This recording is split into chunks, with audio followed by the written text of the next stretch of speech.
नमस्कार जय जगन्नाथ फ्रेंड्स। तो back to my channel SBC lifestyle. तो सांग मैंने तो पुणे एक नुआ ब्लॉग स्वागत करुँ सिलु। तो आशा कर भल थे। तो मो परिवार आ समस्त परिवार भल भल भल अच्छा। तो सांग मैंने आज गोटे रेसिपी बनवाक जाऊँ कौन ना आज गोटे सांबर सांबर बनवाक जाऊँ। से रेसिपी आप जानते भल भाव से साउथ रेसिपीटा। तो से आज हूँ आमर शुक्रवार। तो शुक्रवार से स्कूल चिकु जी। तो कल तो फंक्शन होता आलुआन फंक्शन होता। तो स्कूल तो बंद था काली। तो से आज जी। तो से वर्षा कहले आज चिकु किसी भल खास कर गोटे आइटम बनईद सांबर बनईद। तो से स्कूल नहीं जीव। तो बर्तमान आम चलती। तो चलतु बर्तमान आज ब्लॉग टी पुणी स्टार्ट करवा। सॉरी सांबर तो होता सहित इडली भी होती। तो चलते देखा तो कि पूरा आज वर्षा इडली सांबर बनाऊँगी घरे। फाइनाली फ्रेंड्स देखिपे सकाल सकाल आम जो बस 5टा हो घरे बस पड़ा आम इडली बस सांबर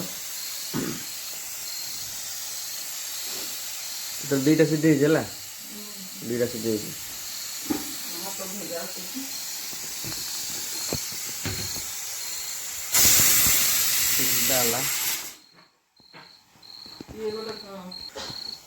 तो बर्तमान देखा केते दूर गला जानी बर्तमान हो सारा लगे।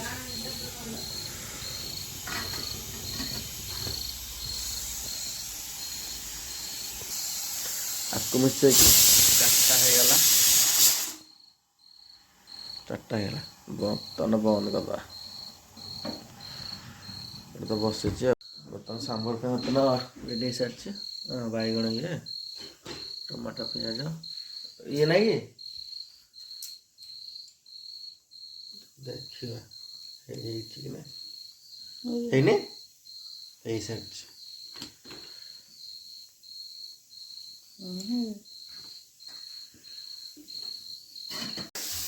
बैगन टे भजा हो बैगन टाइम पहला कच्चा कच्चा रहीगला कड़ी आसने तेल छुंक दिहब सांबर रे।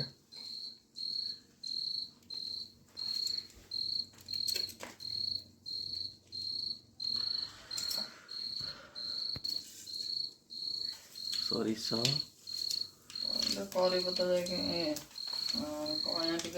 कया टिके से पड़ो पछरे चाहिए नहीं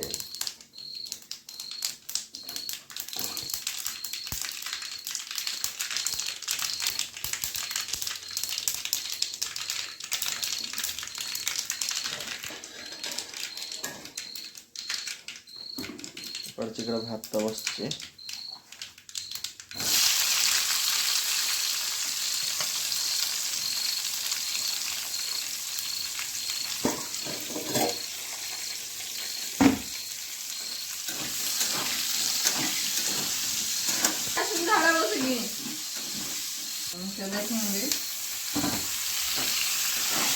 टमाटर पड़ा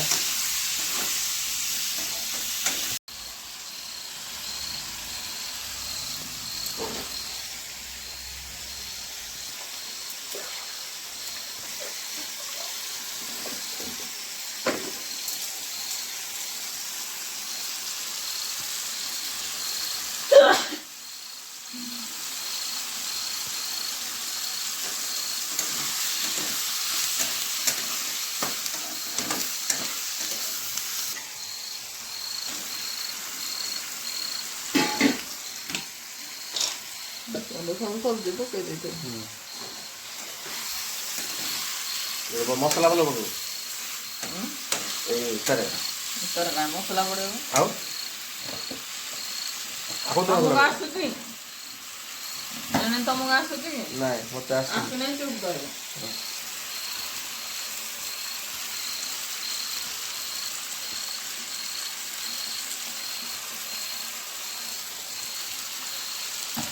तो मसला सांबर मसला लाल मसला ना पड़ेगा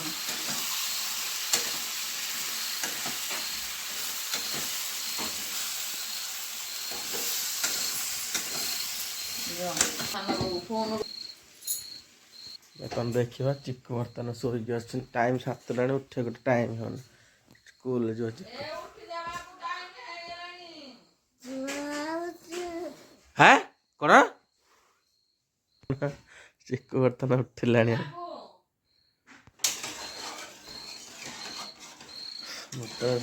ମସଲା ମସଲି ଢଳା ହେଇଗଲାଣି ପୁରା।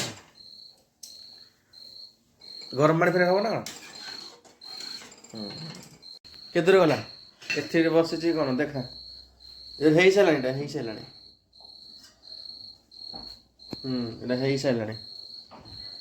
ଏଇଥିରେ ଭାତ ବସିଛି ଚିକୁର। ବର୍ଷା ମାନେ ରେଡ଼ି କରିକି ପଳାନ୍ତି ସାମ୍ବରକୁ। ଭାତ ବସିଛି ଚିକୁର।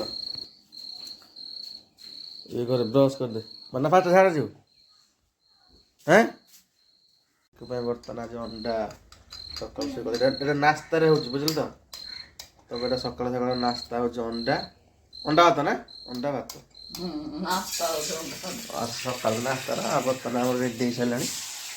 ସେଠୁ ଆପଣ ଜାଣିଥିବେ ଇଟିଲି ରଖାଯାଇଛି। ଏଥିରେ ବି ସମ୍ବର କଇଁଆ ବସା ଦେଇକି ଆଇଲେ କଇଁଆ ପତ୍ର ପଡ଼ିଗଲା। ଚୁନା ଆପଣ ଜାଣିଥିବେ ଧୁଆ ହେଇଛି ଆଉ। ବର୍ତ୍ତମାନ ଅଣ୍ଡା ରେଡ଼ି ହେଇସାରିଛି। ବର୍ତ୍ତମାନ ଏତେ ତେଲ କ'ଣ ଦେଲେ ହଳଦୀ ନ ପକେଇଲେ ଆଇଁଷ କାଟିବ ସେ।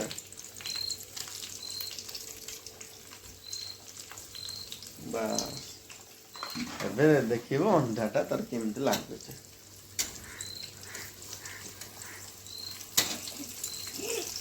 ସକାଳ ବର୍ତ୍ତମାନ ଆମେ ଚିକୁର ନାସ୍ତା ଆରମ୍ଭ ହେଇସାରିଲାଣି। ଦେଖିପାରୁଥିବେ ଚିକୁର ସ୍ପେଶାଲ ଜଳଖିଆ ଆଜି ସକାଳର। ସ୍ପେଶାଲ ଜଳଖିଆ ଏଇଟା ଜଳଖିଆ ତ କୁହନ୍ତି ସକାଳୁ ଆଉ।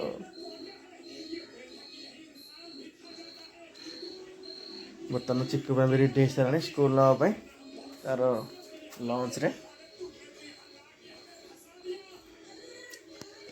ଦେଖିପାରୁଥିବେ ସକାଳ ଚିକୁ ତ ନାସ୍ତା ଖାଇଗଲା ଆରେ।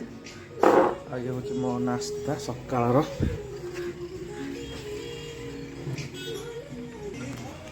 ବର୍ତ୍ତମାନ ଖାଇବା ଆଜି ଦେଖିବା କିପରି ଭାବେ ଆଜି ସାମ୍ବର ହେଇଛି ଆଉ ଇଟିଲି ମଧ୍ୟ ହେଇଛି।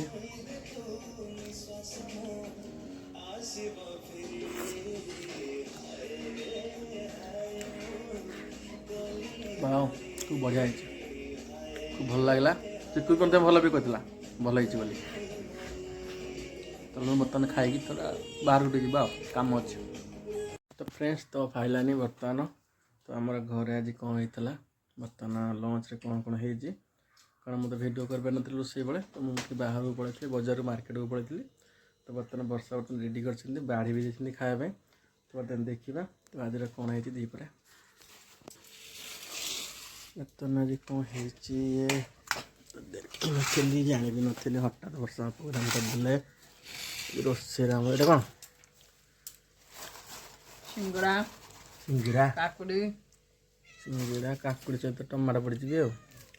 ଏଇଟା ତ ସ୍ପେଶାଲ୍ ଆପଣ ଜାଣିଥିବେ ଆଉ। ପିସ୍ଟା ବଢ଼ିଆ ଆଗରୁ ଦେଖା ହେଇଛି ଆଉ।